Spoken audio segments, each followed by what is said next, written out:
Bonsoir à tous, j'espère que vous allez bien. Je suis Nadine Okomonson.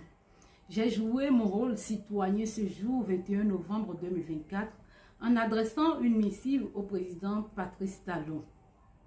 Ma missive lui est adressée en ces mots. Monsieur le président Patrice Talon, le Bénin, depuis votre arrivée au pouvoir, traverse les périodes les plus sombres de son histoire en raison du choix de votre mode de gouvernance axé sur la réalisation du bien matériel contre le bien-être social et l'épanouissement moral des Béninois. Vous l'avez sans doute adopté, croyant indiscutablement faire le bon choix pour le développement du Bénin.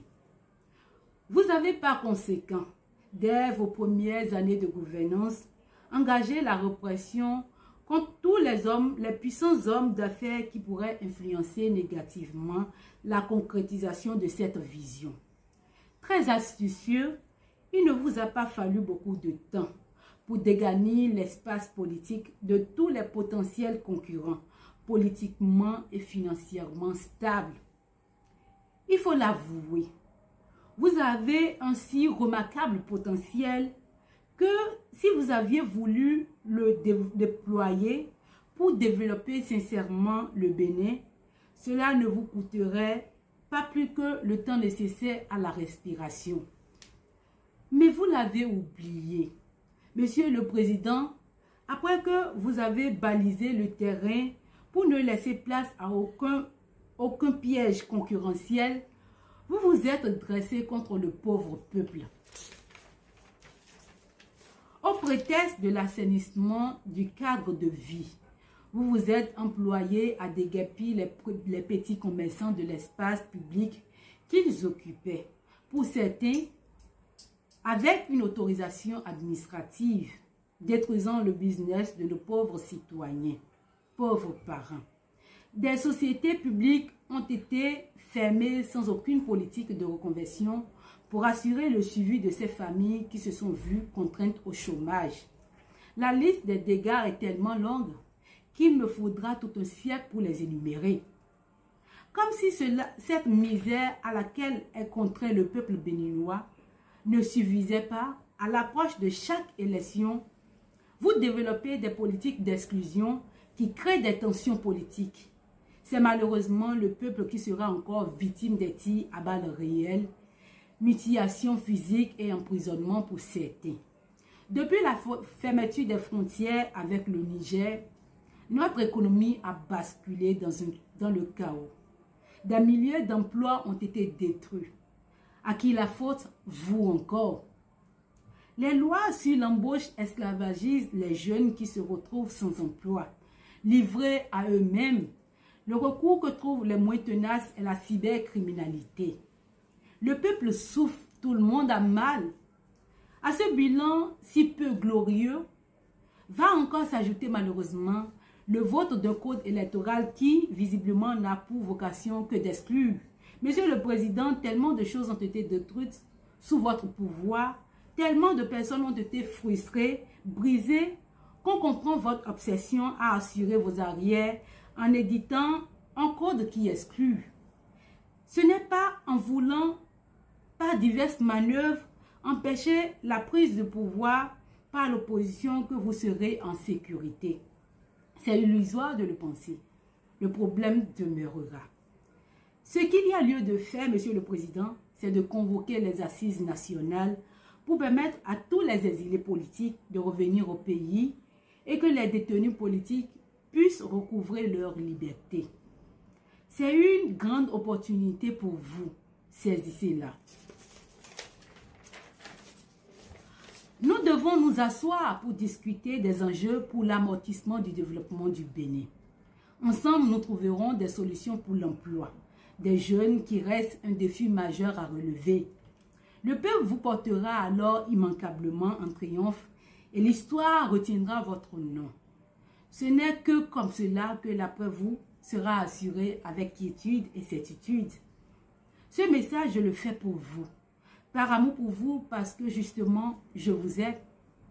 Recevez, Monsieur le Président, dans l'espoir que mon message puisse trouver grâce à vos yeux pour l'intérêt du Bénin. Mes sincères salutations, je suis Nadine Okomanson. Bonjour à tous, j'espère que vous allez bien. Je suis Nadine Okomanson et c'est une lourde responsabilité pour moi de porter le message de ce matin car il s'adresse à nos chers respectés évêques et prêtres, aux têtes couronnées et à nos imams. La situation au pays est tellement criante que si nous ne faisons rien, la boîte de Pandore risque de s'ouvrir, pour ne pas dire qu'elle est presque ouverte. Et dans cette situation, nous avons une responsabilité vis-à-vis de notre pays. La responsabilité d'apaiser, de concilier et de concilier. Vous devez appeler à la paix. Vous devez pouvoir dire ce n'est pas bien.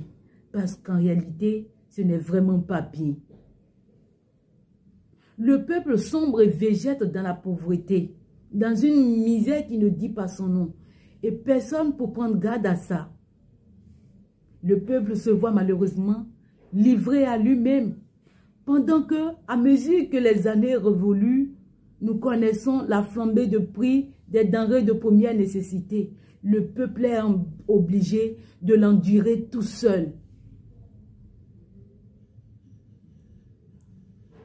Pendant ce temps, nous connaissons des arrestations arbitraires avec des circonstances, des procédures ignobles, inhumaines. J'ai appris hier les circonstances de l'arrestation de mon cher ami, mon cher jeune frère, Meryl Djokui. Pour le témoignage entendu hier en live, il a été frappé. Frappé. D'autres ont dit même que le sang coulait lors de son arrestation. Et on pouvait l'entendre crier en courant. C'est Meryl Djokui, venez-moi au secours. Si ça lui est arrivé, ça peut m'arriver à moi aussi. Alors nous devons dire stop. Parce que ce n'est pas bien. Nous le disons depuis l'avènement du président Patrice Talon, depuis 2016-2017 jusqu'à ce jour. Et à mesure que les années évoluent, la situation s'aggrave. Il est temps que vous, têtes couronnées, évêques et imams, je peux comprendre que vous ayez des bords politiques.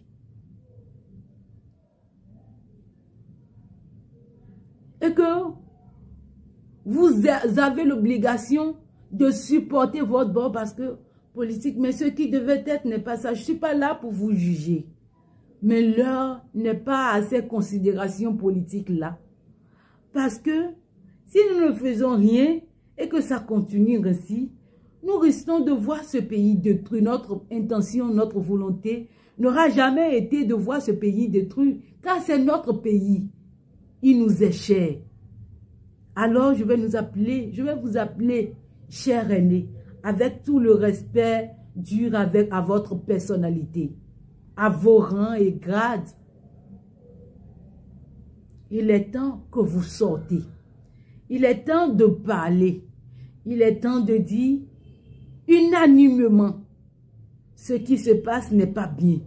Il faut que nous l'arrêtions avant que tout ne dégénère.